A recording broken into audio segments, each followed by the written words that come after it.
આ પોડકાસ્ટમાં કોઈ જ હાઇલાઇટ નથી, બીકોઝ આ પોડકાસ્ટ અમે અત્યાર સુધી કરેલા બધા જ એપિસોડમાંથી કંઈક હટકે છે, બીકોઝ અમારે તમને ચોખાની એક સ્ટોરી કહેવી છે. ભારત એક એવો દેશ છે કે જ્યાં 140 મિલિયન ટનથી વધારે ચોખા ખવાય છે અને દુનિયામાં ચોખા ખાનાર દેશોમાં સૌથી પહેલા નંબરે છે. અને મારી પણ રાઈસ સાથેની અવનવી ડિશિસ ફેવરિટ છે. અને જ્યારે હું આ ફૂલ એપિસોડ બનાવી રહ્યો હતો ત્યારે મને સમજાવ્યું કે જે પ્લેટમાં ચોખા, દાળ ભાત, ખીચડી, ખીર, પુલાવ કે બિરયાનીના રૂપિયા આવે છે, એમની પાછળ મશીનોનો અવાજ, પરસેવાની સુગંધ અને મોટા સપનાઓ બધું જ છે.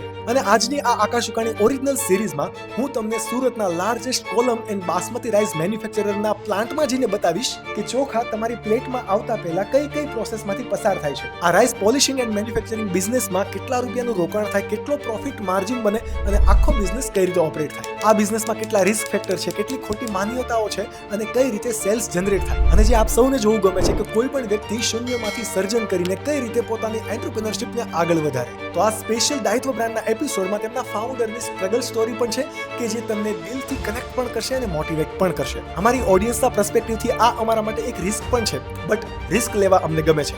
જો આ વિડીયો તમને પસંદ આવે તો મેક્સિમમ તમારા ફીડબેક એ કમેન્ટ સેક્શનમાં આપજો કે જેનાથી અમે વધારે ઇમ્પ્રૂવ કરી શકીએ અને સારામાં સારી સ્ટોરી તમને પીરસી શકીએ. સો અત્યાર સુધીના અમે જેટલા પણ પોડકાસ્ટ એપિસોડ કર્યા એમાં અમને એક વસ્તુ મિસ થતી લાગતી હતી કે એમાં વાત હતી, ફેક્ટ હતું, બટ ક્યાંક ને ક્યાંક ફિલિંગ મિસિંગ હતી. તો અમે એવું એક નક્કી કર્યું છે કે હવે જે કે પણ અમે એપિસોડ બનાવીએ, આઈ ડોન્ટ નો એને આપણે પોડકાસ્ટ કહીશું, વ્લોગ કહીશું કે નવી જ કોઈ કેટેગરી આવશે, પોડ વ્લોગ, તો એ અમે એક્સપ્લોર કરવા જઈ રહ્યા છીએ કે જ્યાં અમે કોઈ પણ બિઝનેસ પ્લેસની લાઈવ વિઝિટ કરીશું અને ત્યાં ફાઉન્ડર સાથે લાઈવ વાત કરીશું.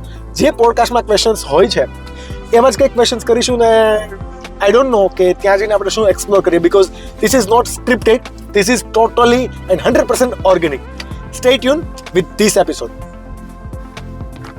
એન્ડ યસ, આ વિડીયો સ્પોન્સર્ડ છે દાયિત્વ તરફથી. તો દાયિત્વની વેબસાઇટ અને દાયિત્વના સોશિયલ મીડિયા અકાઉન્ટ નીચે ડિસ્ક્રિપ્શનમાં આપેલા છે. You can check it out. And I really wish કે આ ટાઈપના કન્ટેન્ટ હું તમારા માટે સતત લાવતો રહું, but I need your support from the subscription. અને આ એપિસોડ કરવાનું મોટિવેશન પણ તમારા સબસ્ક્રાઇબર જ છે.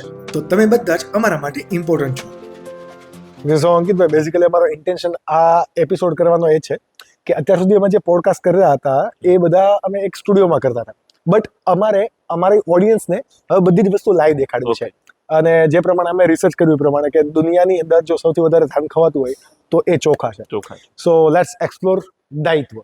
ઓકે, આવો આકાશભાઈ, આપણે દાયિત્વ રાઈસની પ્રોસેસ જોઈએ એની પહેલા હું તમને દાયિત્વની પ્રોડક્ટ બતાવીશ. તો ચાલો પહેલા હું તમને આપણી પ્રોડક્ટ બતાવીશ, એટલે એનાથી આઈડિયા પણ આવશે કે આ પ્રોડક્ટ હા, ડેવલપ કે કઈ રીતે બને છે. તમને પહેલા હું મારી પ્રોડક્ટ બતાવી દઉં. ઓકે, આવો.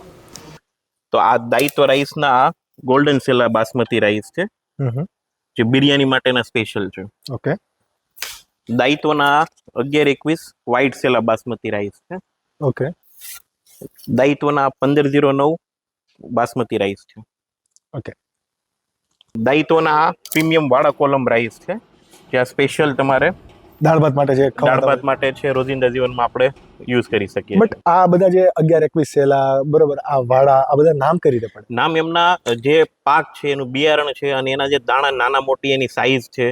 અને ઉપરથી જે વાડા કોલમ છે, તો એ જે મહારાષ્ટ્રનું વાડા ડિસ્ટ્રિક્ટ છે, મૂળ ત્યાંની આ કોલમ છે, એટલા માટે એનું જે તે પ્રદેશ પરથી એનું નામ પડેલું છે, એટલે એ વાડા કોલમ છે, જેનો દાણો ટૂંકો અને પાતળો દાણો રહે છે. પછી જીરાસર હોય છે તો એનાથી થોડો જાડો દાણો રહેતો હોય છે, જે આપણે ખંભાતમાં સૌથી વધારે થાય છે. ગુજરાતમાં કયા સૌથી વધારે ખવાય? ગુજરાતમાં સૌથી વધારે કોલમ ખવાય છે, જેમાં વાડા કોલમ, જીરાસર અને મસૂરી, આ ત્રણ વસ્તુ સૌથી વધારે ખવાય છે, જે આપણી પાસે ત્રણે અવેલેબલ. અને જે લોકો બાસમતી ખાય છે એમાં બાસમતીમાં તમારે મોટા ભાગે પંજાબ હરિયાણામાંથી બાસમતી વધારે એનો પાક થાય છે. ઓકે. અને એક્સપોર્ટ આપણે ઇન જનરલ જે ઇન્ડિયન લોકો કરતા હોય, ઇન્ડિયન મેન્યુફેક્ચરર, તો એ એક્સપોર્ટમાં કઈ ક્વોલિટી છે? એ રિક્વાયરમેન્ટ પ્રમાણે છે. જેમ કે સાઉદીના જે દેશો રહેતા હોય છે ત્યાં તે પ્યોર માંગે છે, વ્હાઈટ અને ગોલ્ડન રાઈસ માંગે છે, જે આપણે હરિયાણાની સ્પેશિયલ આઈટમ છે. પછી આફ્રિકન કન્ટ્રી છે, તો આફ્રિકામાં તમને કોલમ જેવા રાઈસની ડિમાન્ડ સૌથી વધુ રહેતી હોય છે, જે થોડો સસ્તો રાઈસ. તમારું એજ્યુકેશન શું? મારું એજ્યુકેશન ડિપ્લોમા ઓટોમોબાઈલ એન્જિનિયરિંગ કરેલું છે મેં. અને જ્યારે 2011માંથી મેં ડિપ્લોમા એડમિશન લીધું અને પછી 2015માં જ્યારે મેં ડિપ્લોમા પૂરું કર્યું પછી જીપમાં મેં ફિયાટ અને જીપ જે આપણે ગાડીઓ આવે છે એમાં એઝ અ સેલ્સમેન તરીકે મેં કામ પણ કરેલું છે. એસએલએસ સ્કિલ પહેલેથી આવી ગઈ. અને ઓટોમોબાઈલ એન્જિનિયરિંગ કરેલી છે, એટલે મેં અને મારા ભાઈએ મલ્ટીકારનો વર્કશોપ પણ ચાલુ કર્યો છે, જે આજે પણ અમારો ચાલુ છે ઉકાણી મોટર્સના નામથી. એ સાઈડ બિઝનેસ રનિંગ છે. અને એને હું આ ફેક્ટરી કરતા પણ મેઇન બિઝનેસ માનું છું મારો, કારણ કે પેલો એ છે અને શરૂઆત અમારી ત્યાંથી થઈ. પેલી હોય ને એની મજા જ અલગ હોય. અમે પહેલેથી જયારે વર્કશોપ ચાલુ કર્યો, અમે એમ કહીએ ને કે જે પેલી ઇન્કમ ચાલુ થઈ ત્યારથી એક એવું કરતા કે આપણે એક ઇન્કમનો એક હિસ્સો સાઈડમાં કાઢતા, દશાંશ જે સૌ કોઈ કાઢતા હોય. હા, અને એમાં અમે એવું કરતા કે ભાઈ અમે હર મહિને બંને ભાઈ છીએ તો રાઈસ છે, તુવેર દાળ છે, આના પેકિંગ બનાવતા. અને જે લેબર વર્ક જે આપણે સોસાયટીની આજુબાજુ છે કે કોઈ એવી જગ્યા પર રહેતા હોય છે, લેબર વર્કની આપણે વાત કરીએ છીએ, એને અમે જનરલી આપતા અને આજે પણ આપીએ છીએ. પણ ત્યાંથી ને ત્યાંથી આપણને થોડોક આઈડિયા આવ્યો અને ભગવાનની એવી ધ્યાન રહી કે જેને આપણે રાઈસ ખવડાવતા હતા ને એમાંથી આજે આપણે રાઈસની ફેક્ટરી તૈયાર કરી. ઓકે. હા, એટલે મેન તો મને ત્યાંથી પ્રેરણા મળી. તો રાઈસ બ્રાન્ડ માટે દાયિત્વ નામ શા માટે? દાયિત્વ નામ એ ત્યાંથી જ મને આઈડિયા આવ્યો કે જે આપણે દાયિત્વ એટલે પહેલા તો આપણી ફરજ. તો અમે કોઈને આપીને કોઈને ખવડાવીને આપણે આપણી ફરજ પૂરી પાડી, તો ત્યાંથી જ અમને એમ લાગ્યું કે આપણી બ્રાન્ડનું નામ દાયિત્વ હોવું જોઈએ. આપણે આ આખી પ્રોસેસ કઈ રીતે થાય ને એને મારે સમજવું છે. આપણે જરૂરથી જોઈએ, હું તમને સ્ટેપ બાય સ્ટેપ સમજાવું. આપણે પ્લાન્ટ પર આકાશભાઈ જઈએ તો આપણે હાઇજેનિકનું થોડું વધારે ધ્યાન રાખીએ છીએ, તો પ્લીઝ એક તમે કેરી કરી લો. સૌથી પહેલા ધાન ખેડૂતો પાસેથી ખરીદી કરતા હોઈએ છીએ ડાયરેક્ટ, અને ત્યાંથી પછી પ્લાન્ટ પર લાવીએ. ઓકે. ક્યાંથી આવે આ ધાન? આ ધાન અલગ અલગ ખેડૂતો પાસે, જેમ કે ખંભાત છે, પછી અમે મહારાષ્ટ્રના વાડા ડિસ્ટ્રિક્ટથી છે, આ રીતે અલગ અલગ જગ્યાએથી પરચેસ કરીએ છીએ. અને પછી ડાયરેક્ટ ત્યાંથી ઘણી વખત મંડીમાંથી પરચેસ કરતા હોઈએ છે. જે આપણા આ બધા ઇન્ડિયા ગેટ અને આ બધા ફોર્ચ્યુન રાઈસ ને બધા છે, એ લોકો ક્યાંથી પરચેસ કરતા હોય? એ બી એરિયા વાઇઝ, જેમ કે વાડા કોલમ જે છે તો વાડા ડિસ્ટ્રિક્ટની સૌથી વધુ પ્રખ્યાત છે, તો વાડા ડિસ્ટ્રિક્ટમાંથી જ વધારે ખરીદી થતી હોય છે. અને આપણું ખંભાત એના માટે પણ બેસ્ટ. જેમાં એક્સક્લુઝિવિટી રહેવી જોઈએ, એ રહે કે ના રહે? હા, રહે છે સર. જેમ કે સપોઝ કે ઇન્ડિયા ગેટ જ્યાંથી બાસમતી રાઈસ ખરીદે છે, તમે ત્યાંથી ખરીદો, અથવા તો તમે જ્યાંથી ખરીદો છો ત્યાંથી કોઈ અધર બ્રાન્ડ ખરીદે, તો એ કઈ રીતે તમે મેન્ટેન કરો? ના, એ તો કેવું છે, એરિયા વાઇઝ એમની ક્વોલિટી ડિપેન્ડ થતી હોય છે કે આપણે જે રાઈસ કે જે આપણે પ્રોડક્ટ બનાવીએ છીએ, તો આપણે જે એરિયાથી તમે હર વર્ષે તમે ખરીદી કરો છો તો મેન્ટેન ક્વોલિટી રહેતી હોય છે. અને જનરલી હરિયાણા અને પંજાબ છે તો બાસમતી માટે બેસ્ટ રહે છે. અને દાવત છે, ઇન્ડિયા ગેટ છે, આ બધી જે ઇન્ટરનેશનલ બ્રાન્ડ છે તો એ પણ એની ખરીદી ત્યાંથી રહેતી હોય છે, પ્રીમિયમ બ્રાન્ડ છે. અને આપણી પણ ત્યાંથી છે. ઓકે. તો આમાં કોઈ ખેડૂતો સાથે એગ્રીમેન્ટ હોય કે ભાઈ તમારે મને જ માલ આપવાનો, કોઈ અધર બ્રાન્ડ? એમાં ઘણી 2-3 રીતે એગ્રીમેન્ટ થતા હોય છે. ઘણી વખત અમે એમને એડવાન્સ પેમેન્ટ આપતા હોઈએ છીએ ખેડૂતોને, કે અમે આમાં તમારે જે ધાન થશે એ ધાનની અમે આ ભાવ પર, એપ્રોક્સ ભાવ પર ખરીદી કરશું. તો ખેડૂતોને ઘણી વખત બિયારણના છે અથવા તો એમને જે જરૂરી સામાન કે એના માટેના પૈસા જોઈતા હોય છે, તો પહેલા આપણે એગ્રીમેન્ટ એની જોડે થતા હોય, ટ્રેડ એગ્રીમેન્ટ જે રીતે થાય કરવું પડે. અને મંડી, એક ઓપ્શન મંડીનો પણ છે, જ્યાં ખેડૂતો અલગ અલગ વિસ્તારમાંથી આવે છે અને જે તે એરિયાની મંડીમાંથી ખરીદી કરીએ છીએ. Okay, great. અને ડાયરેક્ટ ત્યાંથી પછી ધાન આપણી ફેક્ટરીમાં લાવવામાં આવે છે. હવે એ ધાનની આગળ જે પ્રોસેસ થાય છે એ હું તમને બતાવું. જનરલી નવેમ્બર મહિનો જે રહેતો હોય છે ત્યારે ધાન આવતું હોય છે, એટલે હવે સિઝનની શરૂઆત છે, એટલે ટૂંક સમયમાં ફેક્ટરીમાં ધાન આવવાનું ચાલુ થઈ જશે. ઓકે. સૌ પ્રથમ જે આપણે ખેડૂતો પાસેથી ધાનની ખરીદી કરીએ છીએ તે ફેક્ટરીમાં આવે છે, ને ત્યાંથી પછી આપણે અહીંયા ડમ્પ કરીએ છીએ. અને અહીંયાથી એમાં જે ઓર્ગેનિક કચરો છે બધો, એને સાફ કરવા માટે પ્રી ક્લિનિંગ સેક્શનમાં જાય છે. એટલે એલિવેટર મારફતે પ્રી ક્લિનિંગ સેક્શનમાં જશે તો એમની આગળની પ્રોસેસ હું તમને ઉપર બતાવું. ક્લિનિંગ સેક્શન છે, જે 2 મશીન છે આ ક્લિનિંગ કરશે. પ્રી ક્લિનિંગ મશીન છે આ, જેમાં ધૂળ, કચરો અને મોટા કોઈ ઓર્ગેનિક કચરો છે જે આમાંથી નીકળીને સક્શન કરીને એ બીજા એરિયામાં ફેક્ટરીની બહારની સાઈડમાં એ ડમ્પ થઈ જશે. ત્યાર પછી આપણે આ ડિસ્ટોનર મશીન આવે છે. ડિસ્ટોનર મશીન છે એના નામ જેવું જ કામ કરે છે, કે વાઇબ્રેશન કરીને એમાં જે કંકર કે કાકરા નાના મોટા ધાનમાં રહેલા છે, અહીંયા ધાન સાફ થાય છે. એ ધાનમાં જે રહેલા છે એને પણ વેક્યુમ કરીને અને બહાર ડમ્પ થઈ જાય છે. હા. ઓકે. તો પછી એમાંથી જે તમારો ડમ્પ હોય એને કઈ સેલ કરવામાં, જે કાકરાની એ વસ્તુ છે એ તો પછી પાછું ઓર્ગેનિક કચરામાં બહાર ફેંકાઈ જશે, પણ જે ઘાસ છે અથવા તો બીજી કોઈ વસ્તુ છે તો એ બધું ખાતર બનાવવા માટે આગળ પ્રોસેસ કરી દેવામાં આવે છે. મતલબ ચોખાની સાથે આને તમે બીજી જગ્યાએ પણ લઈ જઈ શકો. ગ્રેટ. અને એની પછી આ રબર સેલર મશીન છે, જ્યાં ધાનને તોડીને એમાંથી રાઈસને અલગ કરવામાં આવે છે. આ બંને રબર છે એની વચ્ચે જ્યારે ધાન જાય છે એટલે રબરના પ્રેશરથી વેક્યુમ પ્રેશરથી એ ધાનને તૂટે છે ને એમાંથી રાઈસ આપણને બહાર આવે છે. પછી નીચેનું જે મશીન છે હસ્કર મશીન છે.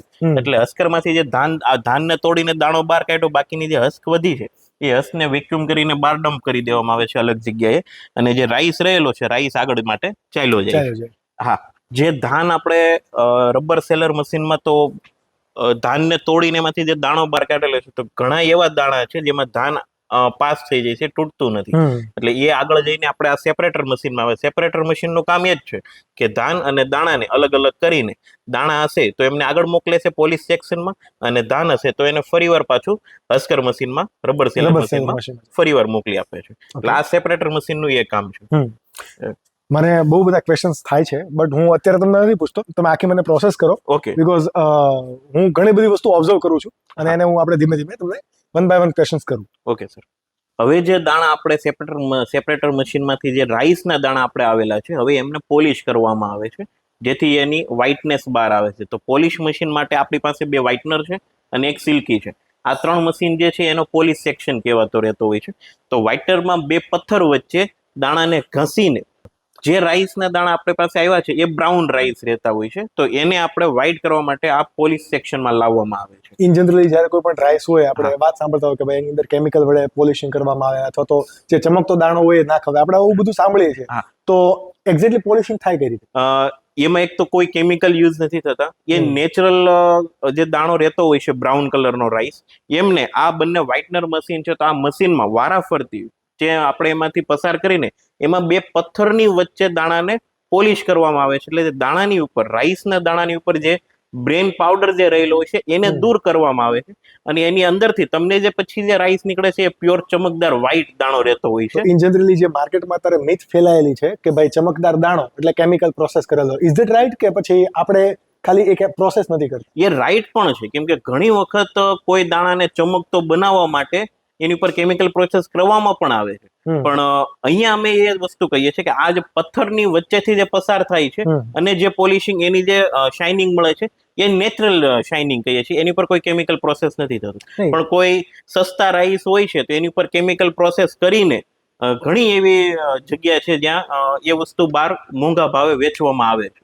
ઓકે, મતલબ આનો પ્રાઇસ ડિટર્મિનેશન કઈ રીતે થાય કે ભાઈ પ્રાઇસિંગ જે છે તમારી પ્રાઇસિંગ શું હોય કોઈ પણ રાઈસની, કે એ બધા કેટેગરી વાઇઝ અલગ અલગ?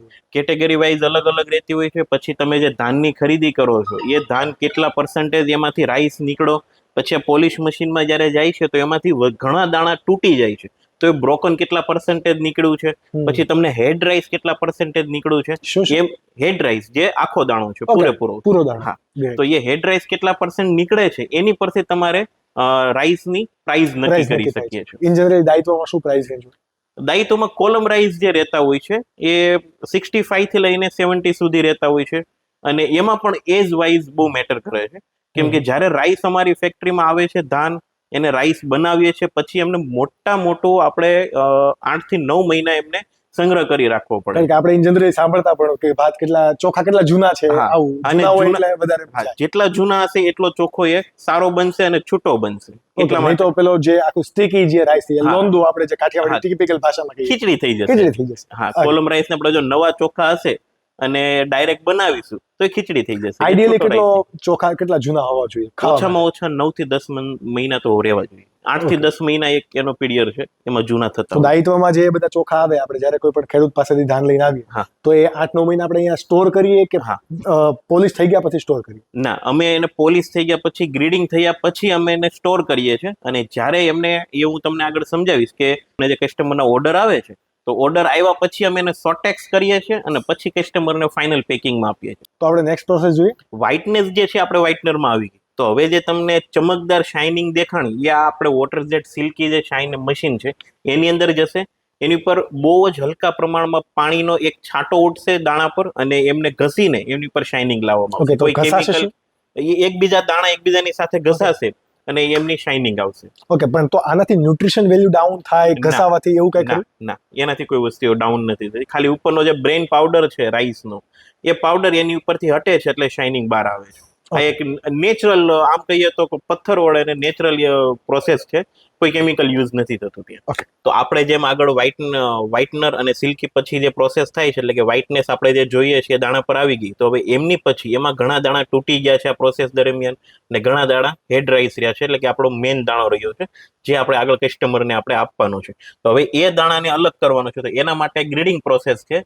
એના જે પેરામીટર્સ હોય છે આપણે અહીંયા સેટ કરીએ છીએ, અને ત્યારબાદ હેડ રાઈસ જે છે આમાં ડમ્પ થઈને એના મારફતે એલિવેટર થ્રુ પછી હોપરમાં એ તમારે અલગથી ભરાય છે, ત્યાંથી આગળની નેક્સ્ટ પ્રોસેસ માટે જાય છે. અને જે બ્રોકન, જેને આપણે દુબાર કે તીબાર રાઈસ કહીએ છીએ, એ રાઈસ અલગથી થઈને એ બીજા હોપરમાં ભરાય છે. હવે આકાશભાઈ, આપણે રાઈસ તો તૈયાર કરી દીધા, હવે આ રાઈસની સાચી પરખ ક્યાં થશે ને એના માટેનો તમને અમારી ફેક્ટરીનો સૌથી મેન જે પોર્શન છે, મેન હિસ્સો છે, સોટેક્સ પ્લાન્ટ, એ તમને બતાવીશું. આવો. આમાં કદાચ તમે ખોટું બોલતા હશો તો તો આ મશીન પકડી લેશે. આ મશીન તમારી બધી ભૂલને પકડી લેશે. આકાશભાઈ, આજે સોટેક્સ મશીન તમારે ચાલુ કરવાનું છે, તમારે એની ક્વોલિટી બનાવવાની છે. સૌપ્રથમ તમે મશીનને ચાલુ કરો. ને જો ચાલુ તો કર દો, પછી પેલા મૂવી જેવું ના થાય કે ये ग्रीन बटन नहीं दबाना था. નહીં, ये दबाना है, ये दबाना है आपको. હવે એમની પ્રોસેસ ચાલુ થશે અને પછી હું તમને એના જે પેરામીટર્સ આપણે સેટ કરવાના છે એ બતાવી દઉં. ઓકે. અત્યારે આપણે બાસમતી રાઈસ જે આપણે તૈયાર કરેલા છે એને સોટેક્સ કરીને એનો હેડ રાઈસ અલગ કરવાનો છે, અને જે એમાં અશુદ્ધિ રહેલી છે, અશુદ્ધિ એટલે કે એ શું વસ્તુ, કોઈ લાલ દાણો છે, કોઈ કાચો દાણો રહી, દાણાની અશુદ્ધિ, એની અંદર કચરું નહીં, ના, દાણાની કલર સોટેક્સ આપણે કરવાનું છે. ઓકે. મશીન ચાલુ થઈ રહ્યું છે અને એમાં આપણે એના પેરામીટર્સ બધા સેટ કરવાના છે. જેમ કે એક્યુરેસી તમારે કેટલી રાખવી છે, તો બ્લેક દાણો છે તો એ કેટલા % જવો જોઈએ અને કેટલા % ના જવો જોઈએ. આપણું આ 4 શૂટનું મશીન છે કે એક દાણાને, અને એમાં 64 આ તમને જે દેખાય છે એ 64 એની અંદર ઇન્જેક્ટર છે. અને તોશિબા આની જે આપણી ટેકનોલોજી જે કહેવાય એ મૂળ જાપાનીઝ ટેકનોલોજી છે. તોશિબાના કેમેરા અને એના ઇન્જેક્ટર એડ થયેલા હોય છે. હરેક કેમેરો એક દાણાને એટલી એક્યુરેસી થી જોવે છે, અને જે તમે અહીંયા એના કમાન્ડ સેટ કરો છો એ કમાન્ડ થી એટલું એક્યુરેસી રાખીને બાકીના વધારાના દાણાને આગળ ફેંકી દે છે. અહીંયાથી તો આપણે કોઈ પણ જ્યારે આપણે પેક કરતા હોય, બરાબર, તો ક્લાયન્ટને આપણે શું સર્વ કરવું છે, તો સપોઝ કે કોઈને મિક્સર કરવું છે, ઘણી બ્રાન્ડ એવું કરતી હોય છે, બરાબર, કે ભાઈ એટલું બધું ક્લિનિંગ સોર્ટિંગ ના કરે, એની અંદર થોડીક અશુદ્ધિ પણ જવા દે, કોસ્ટિંગ ડાઉન લાવવા માટે વગેરે પોતે કરતા, તો એ પણ અહીંયાથી થઈ જાય. એ અહીંયાથી સેટ થાય. જેમ કે આપણે અત્યારે બ્લેક એમનો જે પોર્શન છે, આપણે 72 થી 77% સુધી બ્લેક એનું કાઢી નાખીએ છે. હવે એ તમને 50% કાઢી નાખો તો 100% કાઢી નાખશો તો ઘણી વખત એવું નથી કે આ બ્લેક ખાલી 70% જ કાઢે છે, પણ એનો કલર ડિફરન્સ નો સવાલ છે કે જે એમનો મેઇન દાણો છે એ દાણો આટલા કલર થી વધારે એનો પર્સન્ટેજ હશે તો એ આગળ મોકલશે, બાકી કાઢી નાખશે. ઓકે, મતલબ દાણો તો સારો જ છે, દાણો સારો, કલર એનો ખરાબ છે. કલર ખરાબ છે, અને રાઈસમાં કલર પર જ મેઇન છે. જે કલર સારો એ જ રાઈસ આગળ આપણને. ઇવન સુગંધ પણ બહુ મેટર કરે છે, કારણ કે ઇન જનરલ આપણે જોયું છે કે બાસમતી રાઈસ કોઈ પણ પરચેસ કરતા હોય ને એટલે પેલા સ્મેલ કરે કે ભાઈ કેવી સ્મેલ આવે છે. એ વસ્તુ ખોટી છે. તો એ તો તમે મને બતાવી જ નહીં. એ હું તમને હમણાં જયારે આપણે નીચે હેડ રાઈસ આપણો તૈયાર થશે ત્યારે હું તમને બતાવીશ, પણ અહીંયા તમે પૂછ્યો છે તો હું તમને જવાબ આપી દઉં. જનરલી કેવું હોય છે, જયારે આ રાઈસ તૈયાર થાય છે તો તૈયાર થયા પછી મેં પર્સનલી ઘણી જગ્યાએ એવું જોયેલું છે કે મોટા રાઈસના ઢગલા કરવામાં આવે છે ને એની ઉપર જે રીતે આપણે કેમ કપડા પર સ્પ્રે છાંટીએ છીએ એ રીતે સ્પ્રે સુગંધ આર્ટિફિશિયલ સ્મેલ ચડાવવામાં આવે છે, just for the selling purpose. Selling purpose. એનું કારણ છે કે આજે કોઈ પણ તમે દુકાન પર બી જશો તો કસ્ટમર પણ સૂંઘીને લે છે ને દુકાનદાર પણ તમને એમ કે છે કે આની સ્મેલ લો તમે. કસ્ટમર સાયકોલોજી જે પ્રકારની છે. હા, કે કસ્ટમર સૂંઘીને માંગે છે, અહીંયા દુકાનદારનો પણ વાંક નથી. બસ કસ્ટમર માંગે છે, કસ્ટમરને સાચો વે નથી ખબર કે આપણે રાઈસ ને સૂંઘીને ના લેવા જોઈએ. તો શું જોઈને લેવા જોઈએ? એની ક્વોલિટી જોવો તમે, એમાં કેટલા % બ્રોકન છે એ જોવો, કેટલા % એ દાણાનો કલર અલગ અલગ છે એ જોવો, કે ભાઈ આપણે 1 કિલો રાઈસ લીધા છે પણ એમાં તમે તપાસ કરો કે ભાઈ આટલા તો કાળા દાણા આવી ગયા છે, આટલા લાલ દાણા આવી ગયા છે, તો આ અનમેચ્યોર રાઈસ છે જે પૂરો પાકેલો નથી. તો એ અશુદ્ધિઓ કેટલા ટકા અંદર છે ને આ જોઈને લેવાનું છે. બાકી બાસમતી રાઈસ છે એની નેચરલ સ્મેલ ક્યારે આવે છે? જ્યારે રંધાય છે અને ત્યાર પછી એની જે સ્મેલ આવે છે ને એ એની નેચરલ સ્મેલ છે. આ ઘણા લોકો માટે કહેવાય ને કે એક શોકિંગ વાત પણ છે, બીકોઝ બહુ બધા લોકોને મિસકન્સેપ્શન હોય છે અહીંયા, અને મિસઅન્ડરસ્ટેન્ડિંગના લીધે લોકો ફસાતા પણ હોય છે. હવે આકાશભાઈ આપણે આને આગળ લઈ લેશું, પડશે નહીં, કોઈ વાંધો નહીં. ઓકે, આ જે આઈટમ છે આ એની મેઇન વસ્તુ છે. કોઈ પણ અનાજને, અને જે આ ટેકનોલોજી છે હવે તો ઇન્ડિયામાં પણ બને છે, આ જે ટેકનોલોજી છે આ અત્યારની લેટેસ્ટ ટેકનોલોજી, કોઈ પણ આ જે છે એ આ મશીન 78 પ્રકારના અલગ અલગ અનાજને એના કલર વાઇઝ સોટેક્સ કરીને તમને એક શુદ્ધ વસ્તુ આપે છે. ઓકે, ખાલી ચોખા નહીં, ચોખા સિવાય ચોખા સિવાયની કોઈ પણ millets હોય. 78, હા, જે દાણા સ્વરૂપમાં જે તમે આપણી ખાવાની વાનગીઓ છે એ દાણા સ્વરૂપને હરેકને એ કરી આપશે. ઓકે, બસ તમારે માત્ર એના પેરામીટર સેટ કરવાના છે, કરવાના. બાકી તમારું કામ સોટેક્સ મશીન કરે છે. આ અંદર છે એ 4 કેમેરા આ છે, 4 એના Toshiba. કેમેરા છે, આ ફ્રન્ટ કેમેરા છે, સેમ કેમેરા તમને બેક સાઈડ મળે છે, ઓકે, અને એની અંદર જે સામે તમને ગ્લાસ દેખાય છે, બ્લુ કલરનો એક શેડ દેખાતો હશે, એ એના ઇન્જેક્ટરની લાઇટ છે. ઓકે, જે દાણો એની વચ્ચે પસાર થશે એ દાણો ખરાબ હશે તો એ ઇન્જેક્ટર એને ઉડાવી દેશે અને એને આગળ મોકલી દેશે. આ કેમેરો એનો ફોટા પાડે છે, ફોટા પાડીને એમને આપણે તમે પેરામીટર સેટ કર્યા છે કે આ કાળો દાણો છે, આ મારે નથી જોતો, તો એ ઇન્જેક્ટરને કમાન્ડ આપે છે કે આ દાણાને ફેંકી દો. હવાનું પ્રેશરથી ફેંકવામાં આવે છે. આ એની ટેકનોલોજી છે. ઓકે. આ સોટેક્સ મશીનનું કામ છે.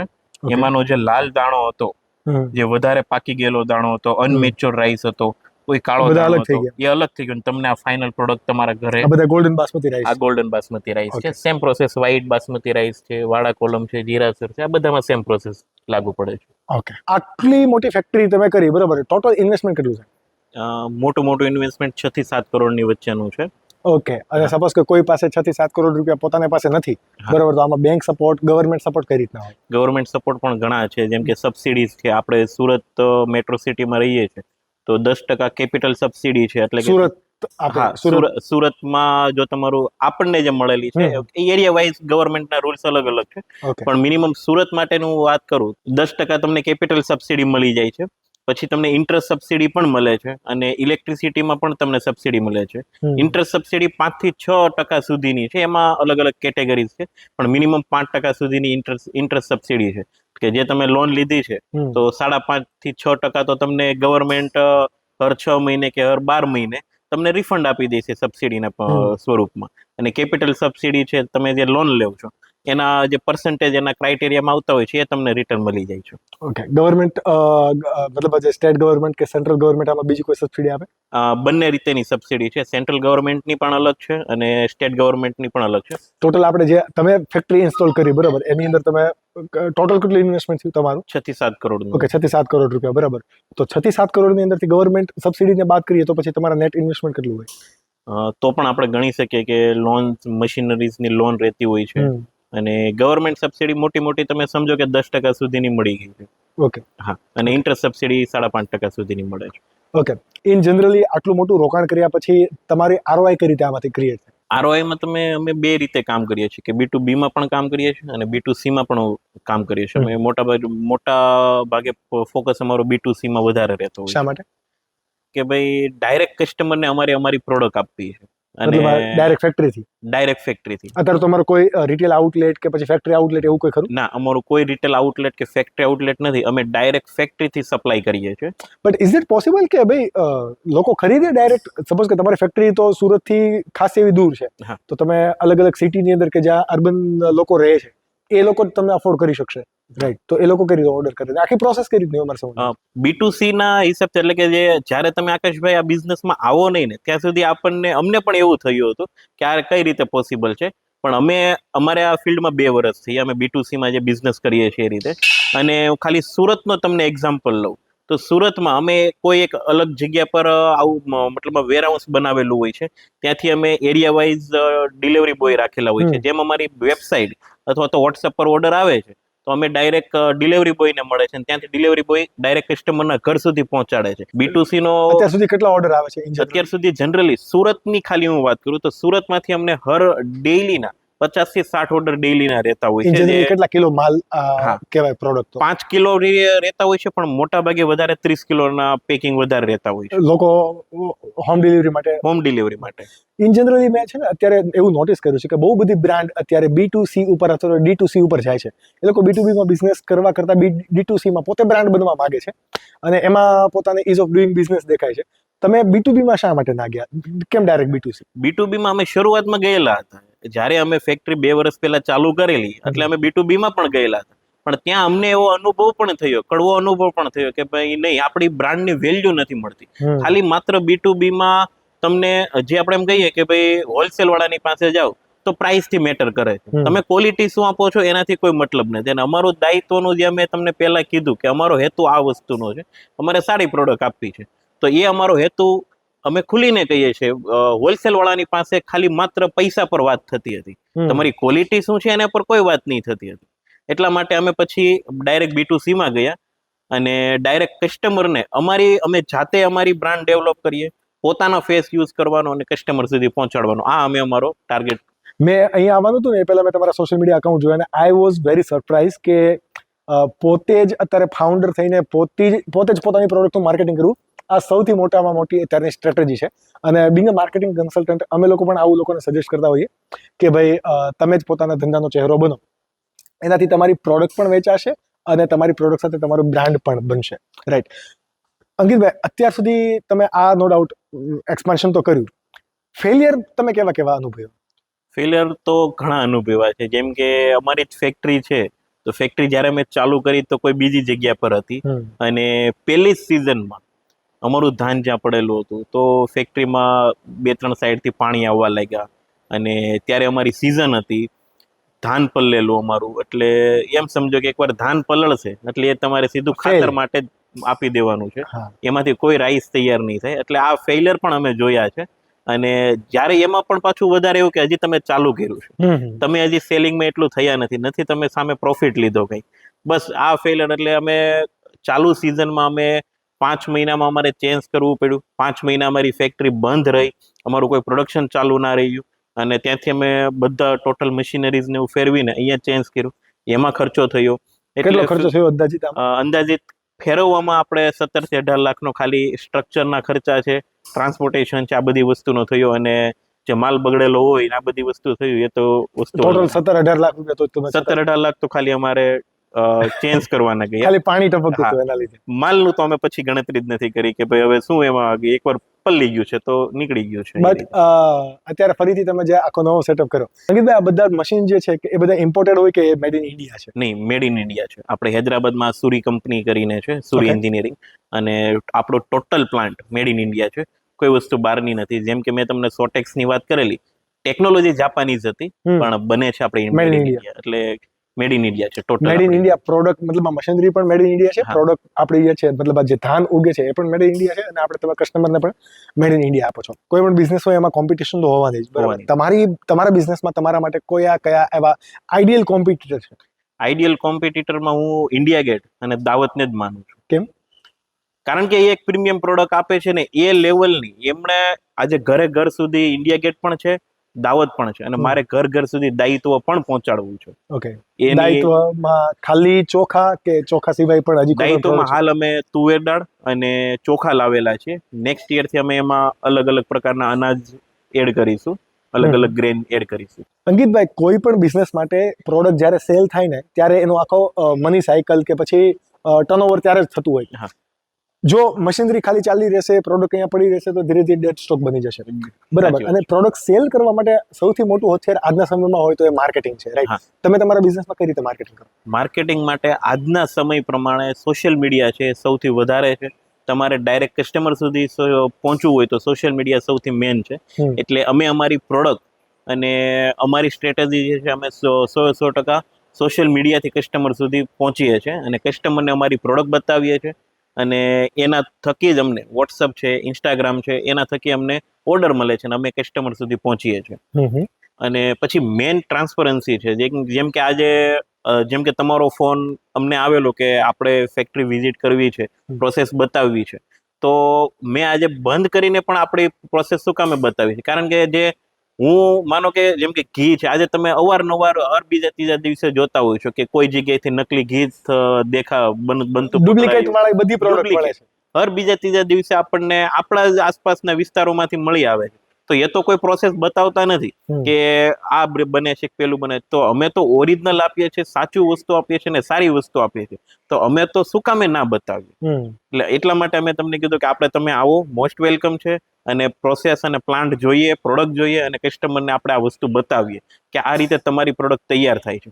અને આપણી પાસે કસ્ટમરને પણ જો ડાયરેક્ટ ફેક્ટરી પર આવવું હોય તો કોઈ દિવસ આપણે એને એવું નથી કે તમે આ સમયે નહીં આવી શકો, આ સમયે નહીં આવી શકો. એને ડાયરેક્ટ જો ફેક્ટરીથી ખરીદી કરવી હશે તો એમની સામે જોઈને પણ એ ફેક્ટરીથી ખરીદી કરી શકશે.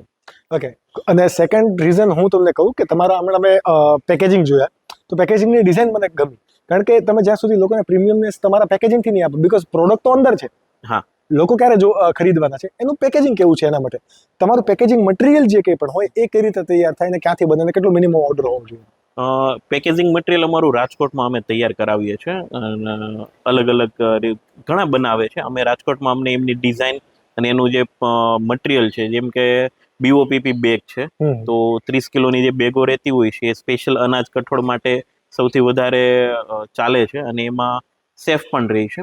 એટલે BOPP બેગમાં અમે યુઝ કરીએ છીએ અને અમારી બેગ પણ મતલબમાં સમજો કે 30 કિલોની બેગ છે તો 30 રૂપિયાની અમને એક બેગ ખાલી પડે છે. ઓકે, હા. મને તમારી બધી જ પ્રોડક્ટની પ્રાઇસિંગ મને તમને સમજાવો ને એક વખત.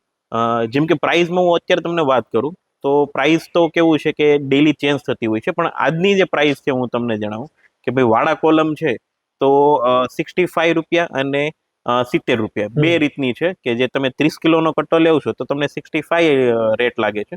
તમે 25 કિલોથી નાનું પેકિંગ લો છો તો તમને 70 રૂપિયાનો ભાવ લાગે છે. રેટમાં ડિફરન્શિએશન રીઝન? રેટમાં ડિફરન્સ એટલા માટે કે ધાન જે છે તો આ આપણી ઓર્ગેનિક આઇટમ છે, જેમાં 30 કિલો એટલે કે 26 કિલોથી ઉપરના કોઈ પણ પેકિંગ હશે તો એમાં GST ગવર્મેન્ટ 0% લગાડે છે. ક્યાં વાત. અને 26 કિલોથી નાનું એટલે કે 25 કિલો અથવા તો 25 થી કોઈ પણ નીચેની વેઇટ હશે તમારા પેકિંગનું તો તેમાં 5% GST લાગી જાય છે.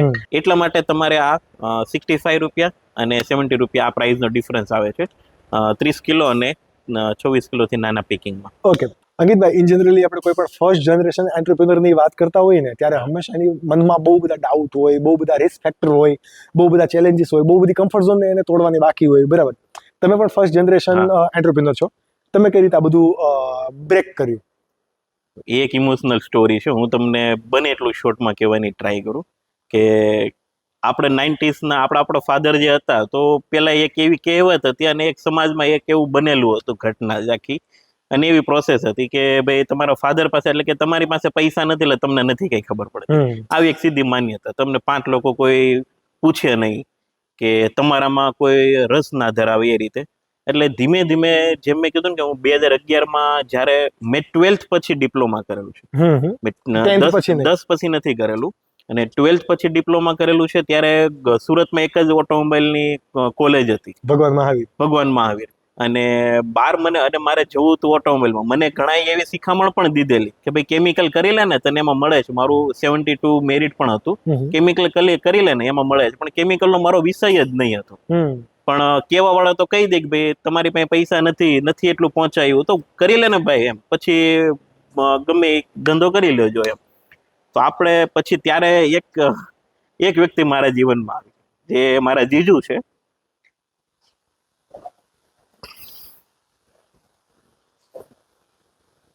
This is what happen when entrepreneur struggle hard. Entrepreneurship કોઈ નાની વસ્તુ નથી. એન્ટરપ્રિનરશિપ એટલા માટે અઘરી છે કારણ કે એના જે ઇનિશિયલ ફેસ હોય ને એ બહુ હાર્ડ હોય છે. અને ઇન જનરલી અમારી સ્ટોરીની અંદર પણ ક્યાંક ને ક્યાંક એવા ટર્નિંગ પોઈન્ટની અંદર એવા લોકો જોડાતા હોય કે જે આપણને એક સ્ટેજથી બીજા સ્ટેજ ઉપર અથવા તો નેક્સ્ટ લેવલ પર લઈ જતા હોય. એ ટાઈમે જીજુ આવ્યા કે ભાઈ અંકિત તારે ભણવું છે તો શું કરીએ એમ. જીજુ 7 થી 10 ચોપડી જ ભણેલા છે, વધારે નથી ભણેલા.